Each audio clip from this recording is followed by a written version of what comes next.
Hey, what's up everybody, and welcome to Downtime with Davis. I'm your host, Davis Mitchell, and this video is going to be a complete PC budget gaming build. Now, when I mean complete, I mean monitor all the way through to keyboard. Let me first start off by saying, most PC builds I see on YouTube, and I've been guilty of looking at hundreds of them, have all been US dollars. This one's gonna be in Canadian dollars because I'm Canadian, and I feel for the Canadians out there and I want to show them the price in Canadian. But again, if you're from the US, you can kind of do, if you like this build, then you know that you can do this for probably $300 cheaper. For you Canadians out there, I hope you appreciate the Canadian dollars that you're getting here. The other reason why I wanted to make sure that I did this build, including monitor and everything, because I find a lot of people that are doing a PC gaming build are usually people just getting into PC gaming or replacing an old setup that they had before, or they're on a budget. So a lot of the time they don't have a monitor and stuff like that. So yeah, they see it's only costs $500 to get into PC gaming. Well, that's not necessarily the case, because you have to take into consideration keyboard, mouse, monitor, and other little peripherals that aren't necessarily in those builds. So I want to do one, right from the get-go. I'm just gonna kind of go through the parts here and give you guys a breakdown of what was spent on everything here in Canadian dollars. So let me remind you all of that.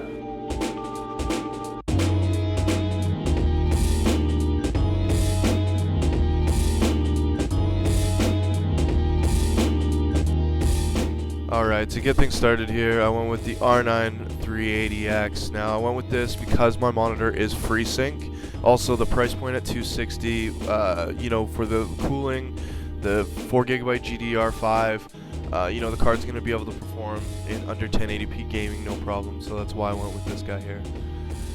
Next up was the AMD processor. Now, I could have went Intel, the dual core processor, but I really wanted to go at least 4 cores. There is some games that require that, plus for editing, multitasking, things like that, I wanted to make sure I had more than 2 cores. Next up was just I went with a basic SSD here from ADATA. They're still a good company, and only 120 gigs obviously, but really I'm only installing Windows and key system components onto this drive, so that's all I needed it for. Next up was 8 gigabytes of DDR3 from Kingston. They're HYPERX. I wanted to stay black just because my build is more, I wanted to be versatile with the LED colors that I have in it, so I wanted to stay black, plus Kingston's a great brand. Okay, so this item here, this was one that I got off Craigslist. So I actually picked this up from a guy for 35 bucks. It's 1 terabyte Seagate. He pulled it out of a pre-built system, so he didn't actually use it at all. So, and I could tell when I had picked it up. The next up would be the motherboard. Now, there was a cheaper option, but I decided to go with this one simply because it had a USB 3 port for my front panel on the motherboard itself. Also, the coloring on it, I wanted to stick with black and gray theme, and just overall, the reviews were really good on that motherboard. Next up, we got so this right here was a key factor for me. You need to have something for aftermarket CPU cooling when it comes to the AMD build. They get hot. You want to make sure you have something for aftermarket cooling on it, so I picked this guy up. Now, on the power supply, a lot of budget builds, people might cheap out on that. I recommend power supply, do not cheap out. Spend the extra little bit of money and get EVGA, Corsair, one of those 2 brands, and make sure you have the appropriate wattage for your system build.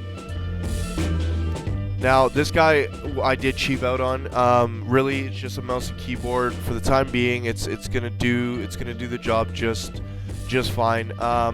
Actually, opening it up and feeling the keys and everything, it's pretty solidly built, and it'll get the job done for the next period of time until I can upgrade that.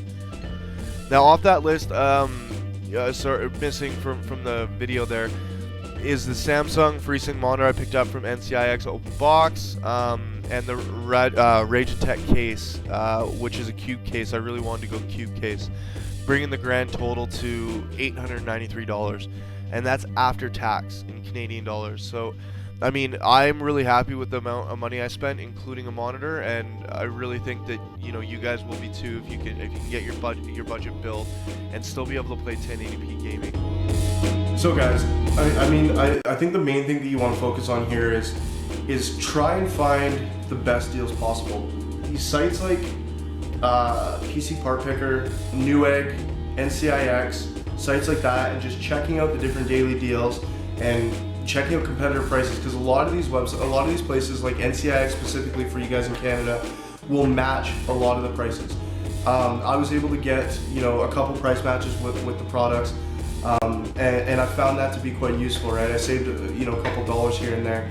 Tips: don't ignore AMD. If you have, you know, $1,500 to spend on a rig, then even in Canadian, then go Intel, because with $1,500 you can get Intel, you can go NVIDIA.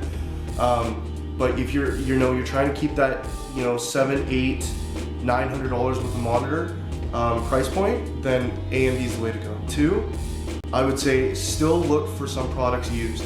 I bought this used, but the guy had literally just pulled it out of a pre-built system. Everything else was brand new from the store. The reason why I chose to go that route is because I like to have warranties on it. I like to know that nobody's messed with it. There's a couple things that I would recommend for yourselves. If you're gonna buy used, buy your RAM used if you can. You know, you can buy power supplies used, you can buy other products used, but if you can, try to buy your GPU brand new. And the reason why is that a lot of people out there, a lot of guys out there will do things like mining, overclocking, like Bitcoin mining. They'll do overclocking, things like that. And they're not going to really tell you that they're doing that, because that puts a lot of stress in the car, especially if it's not done correctly. And a lot of people do not know how to do it correctly. And they just will push the car really, really hard for, you know, 6 months to a year. They might have a receipt saying they got it 6 months to a year ago. But I can tell you what, if that car's running every day that hard for 6 months to a year, it's going to have a limited lifespan on it. So if you can go new with the GPU, do so. Same thing with the CPU. Make sure that you're, you know, if you can buy that brand new, do so. The warranty's good. You know it hasn't been overclocked. It hasn't been, you know, on some guy's system that's overheating frequently because he doesn't know to get an aftermarket CPU cooler. Everything else, I'd say it's okay to look into used. I'm not saying don't buy a used GPU. I'm just saying if you can, you know, for an extra 30, 40 bucks or whatever on the GPU, if it's the same one, go brand new. Spend the extra 30 bucks, just go brand new. Same thing with the CPU. Next tip would be do price comparisons. Take your time, build your PC using PC Part Picker and use the prices on there.